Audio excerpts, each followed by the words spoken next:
Rashtrawadi Congress party के निष्ठावान नेता doctor Uttamrao सोनकामले को आगामी विधानसभा चुनाव में देगलूर बिलोली निर्वाचन क्षेत्र से चुनाव टिकट देने की मांग सामाजिक न्याय विभाग नांदेड़ एनसीपी के जिलाध्यक्ष एडवोकेट बाला साहब सोनकामले ने उप मुख्यमंत्री अजित पवार से की है। गुरुवार 29 अगस्त को जन सम्मान यात्रा के लिए नांदेड़ पहुंचे राष्ट्रवादी कांग्रेस पार्टी के राष्ट्रीय अध्यक्ष तथा महाराष्ट्र के उप मुख्यमंत्री अजित पवार ने कार्यकर्ताओं के साथ बैठक की। बैठक में एडवोकेट बाला साहब सोनकामले के प्रतिनिधि मंडल ने अजित पवार को अपनी मांग का ज्ञापन सौंपा। इस समय किशोर भुजबल, अब्दुल खमर, प्रमोद गजभारे, राजू वाघमारे, राहुल चौदंते आदि सहित एनसीपी के अन्य स्थानीय पदाधिकारी कार्यकर्ता उपस्थित थे। विदित हो कि नांदेड़ जिले में विधानसभा निर्वाचन क्षेत्रों की कुल 9 सीटें हैं। इनमें से देगलूर बिलोली विधानसभा सीट अनुसूचित जाति प्रवर्ग के लिए आरक्षित है। डॉक्टर उत्तम सोनकामले जिला परिषद नांदेड़ के सेवानिवृत्त अधिकारी है। नौकरी में होते हुए भी उन्होंने अपना सामाजिक दायित्व पूरी तरह से निभाया है। समाज के सभी स्तरों में उन्होंने अपना योगदान दिया है। केवल नांदेड़ जिला या देगलूर बिलोली ही नहीं बल्कि राजधानी मुंबई से लगातार मंत्रालय से संपर्क बनाए रखा है, जनता की सेवा की है। कर्मचारी अधिकारियों के हमेशा वे काम आए हैं। राजनीति के साथ ही सामाजिक, शैक्षिक, स्वास्थ्य, धार्मिक और सभी क्षेत्रों में डॉक्टर उत्तम सोनकामले का करीबी संपर्क है। अपने अब तक के कार्यकाल में वे जन जन तक पहुंचे हैं। खासकर देगलूर बिलोली विधानसभा निर्वाचन क्षेत्र की जनता भी डॉक्टर सोनकामले का स्वागत कर रही है, उम्मीदवार के रूप में उन्हें देख रही है। अगर डॉक्टर उत्तम सोनकामले को राष्ट्रवादी कांग्रेस पार्टी से अधिकृत चुनाव टिकट दिया जाता है तो इस सीट पर जीत अवश्य मिलेगी, ऐसा विश्वास एडवोकेट बाला साहब सोनकामले ने व्यक्त किया है।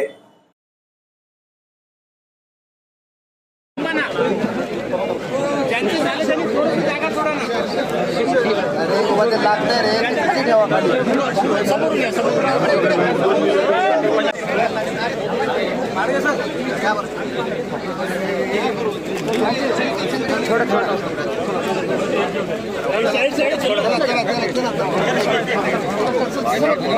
एक फोटो झाले ना त्यांनी प्लीज थांबा ना, ज्यांचे झाले त्यांनी थोडी जागा सोडा ना।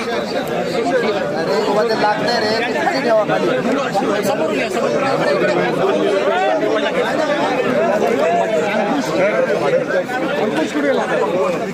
राष्ट्रवादी काँग्रेस पार्टीचे राष्ट्रीय अध्यक्ष, राज्याचे लाडके उपमुख्यमंत्री तथा वित्तमंत्री आदरणीय अजितदादा पवार साहेब आज नांदेड दौऱ्यावर आले असता त्यांना भेटून आम्ही सामाजिक न्याय विभागाच्या वतीने नांदेड जिल्ह्यामध्ये 9 विधानसभा आहेत, त्यापैकी देगलूर बिलोली ही विधानसभा राखीव मतदारसंघ आहे। या मतदारसंघ सामाजिक न्याय विभागाला सोडण्यात यावा व या जागेसाठी या मतदारसंघामध्ये आमच्याकडं राष्ट्रवादी काँग्रेस पार्टीमध्ये एक झुंजार नेतृत्व, गोरगरीब जनतेचे नेहमीच त्यांनी कामं मंत्रालयामध्ये घेऊन कामं केलेली आहेत। कर्मचारी संघटना मंत्रालय लेवलचे ते राज्य महासचिव आहेत तिथे, आणि या जिल्ह्यामध्येच नव्हे तर महाराष्ट्रभरमध्ये त्यांनी गोरगरीब जनता व कर्मचारी अधिकारी यांचे प्रश्न घेऊन ते मंत्रालयामध्ये गेली 20 वर्ष काम करत आहेत। नोकरीचे शेवटचे 5 वर्ष जे त्यांचे होते तर त्यांनी त्या देगलूर बिलोली मतदारसंघामध्ये काम केलेलं आहे। तेथील जनतेशी, तिथल्या शेतकऱ्याशी, पशुपालकांशी त्यांची नाळ जोडल्या गेलेली आहे। ते ग्राउंड लेवलचे कार्यकर्ते आहेत। ते जिल्हा परिषद नांदेड जिल्हा परिषदमध्ये त्यांनी महापुरुषांचे, वेगवेगळ्या महापुरुषांचे प्रबोधनपर कार्यक्रम घेऊन एक नवचैतन्य या नांदेड जिल्ह्यामध्ये निर्माण केलेलं आहे। ते नांदेड जिल्ह्याचेच नव्हे तर महाराष्ट्राचे एक बौद्ध नेतृत्व म्हणून आमच्या या राष्ट्रवादी काँग्रेस पार्टीमध्ये कार्यरत आहेत। आमची अशी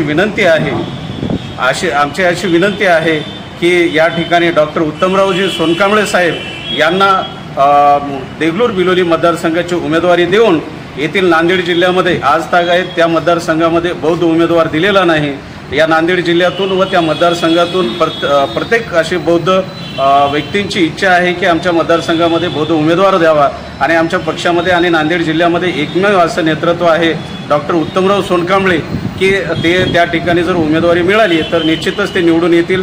आम्ही सर्व ताकदीनिशी राष्ट्रवादी काँग्रेस पार्टी सर्व पक्ष शेल आम्ही त्यांच्या पाठीशी राहू आणि त्यांना निवडून देऊ अशी या ठिकाणी आम्ही आदरणीय दादा यांना विनंती केली. दादांनी आमचे निवेदन घेऊन आम्हाला आश्वासित केले की नक्कीच आम्ही या मतदारसंघामध्ये बौद्ध डॉक्टर उत्तमराव सोनकांबळे यांना उमेदवारी देऊ आणि पुढील जे मतदारसंघ आहे त्या मतदारसंघामध्ये आमची बांधणी व्यवस्थित आहे आणि आम्ही कामाला लागलेलो आहोत.